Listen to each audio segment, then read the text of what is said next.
Welcome to Tuesdays at 2 with Haven. I'm Lydia. If you didn't know who I was, I'm a stager here at Haven.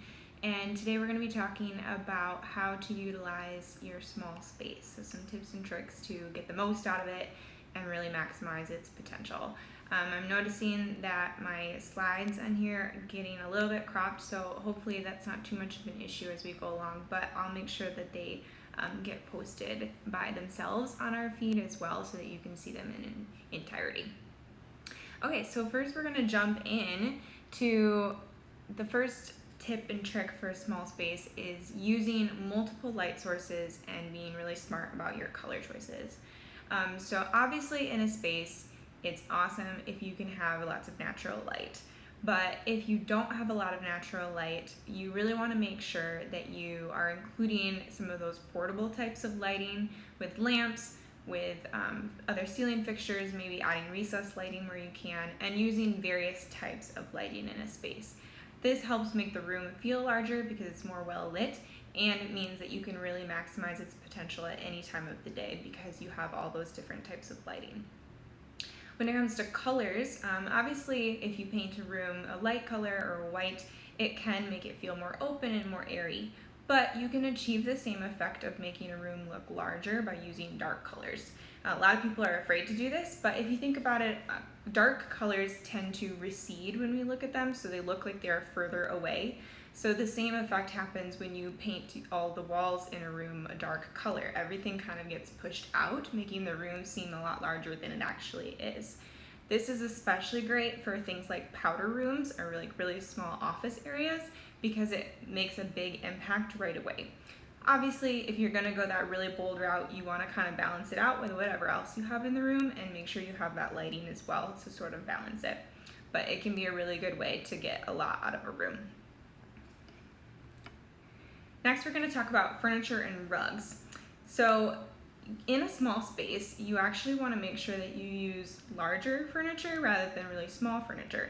This, again, seems kind of counterintuitive because you think, well, it's a small room, I have to put small things in it, but actually the opposite is true. The room is going to look a lot bigger if you can have fewer pieces that take up more space rather than a ton of small things and looking cluttered. So a sectional in a living room that's small is a great idea for this because you get a lot of seating without having to deal with a lot of pieces of furniture. And then just make sure that you are strategically placing that furniture. So just because you have a small space does not mean that you should push all your furniture all the way against the wall. Again, it seems counterintuitive because you think, well, if I have a small space, I need to maximize all the walls, use them, push everything out. But really what that does is it just kind of makes everything feel like it's already on the edge and it sort of showcases how small the room is. If you can move furniture away from a wall about 3 or 4 inches, that can help just make it look like your room extends beyond all of your pieces, which makes it look bigger.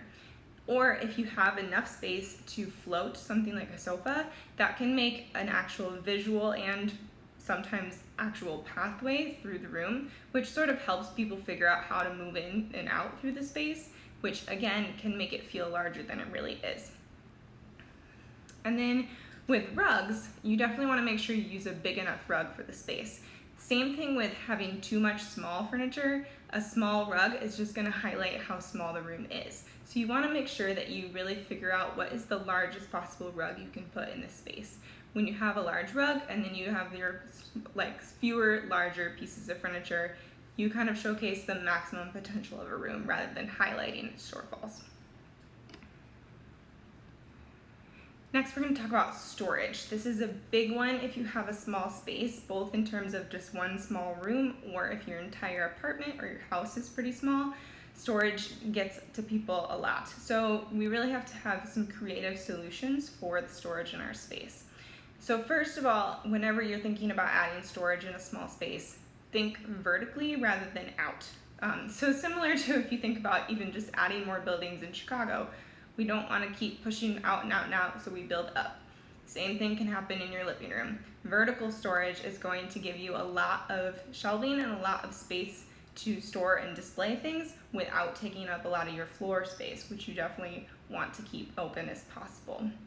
And you can kind of play around with how much of that is going to be storage that is on display all the time, or if some of that is tucked away storage with cabinets or baskets, but that can really help achieve some style impact and some storage in your space. Another idea is to make sure that your furniture is kind of doing double duty. So if you can get a coffee table or an ottoman that has storage built into it, or maybe even a pull-out sofa that has a storage cubby for pillows and blankets and things like that, that can really help minimize the clutter in your space, which will automatically make it feel bigger.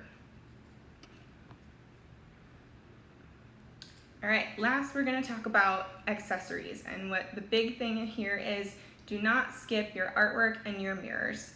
You definitely want to make sure that you're still including art and mirrors in places that are small. Even if you don't have a ton of wall space to work with, if you leave all of your walls blank, all you're going to look at is whatever's in the middle of the room. And what we want to do is we want to spread our eyes over the entire room, which is what makes it feel bigger.